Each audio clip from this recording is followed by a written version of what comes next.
আসসালামু আলাইকুম বন্ধুরা, কেমন আছেন সবাই? আশা করি সবাই ভালো আছেন, সুস্থ আছেন।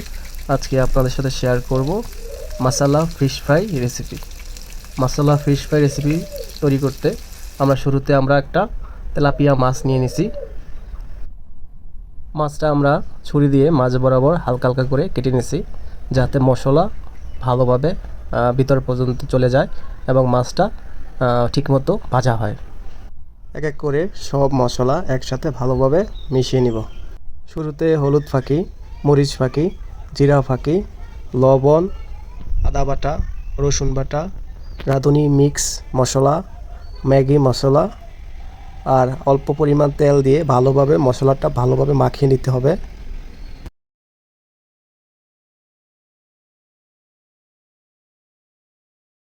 আমাদের মশলাটা মাখানো হয়ে গেছে। এখন আমরা একটা লেবু দিয়ে দিব। লেবুটা দেওয়ার কারণ হচ্ছে মাছের মধ্যে একটা ব্যাড স্মেল থাকে, লেবুটা দিলে এই ব্যাড স্মেলটা আর থাকে না।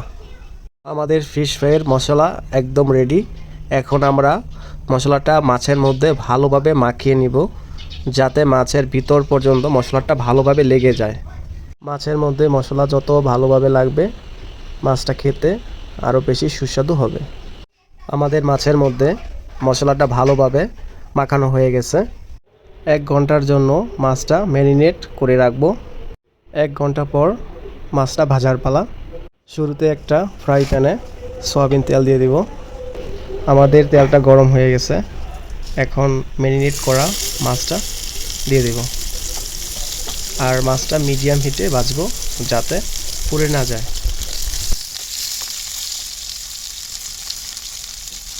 মাছের এক সাইড হয়ে গেছে, মাছটা এখন উল্টে দিব।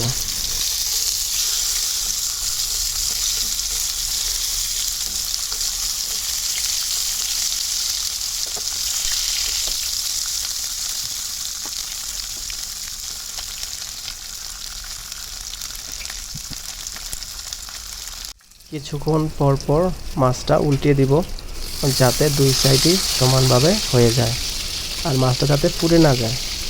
আমাদের মাছ ভাজা হয়ে গেছে, তৈরি হয়ে গেল মাসালা ফিশ ফ্রাই। রেসিপিটি ভালো লাগলে চ্যানেলটি সাবস্ক্রাইব করবেন, লাইক কমেন্ট শেয়ার করবেন। ধন্যবাদ।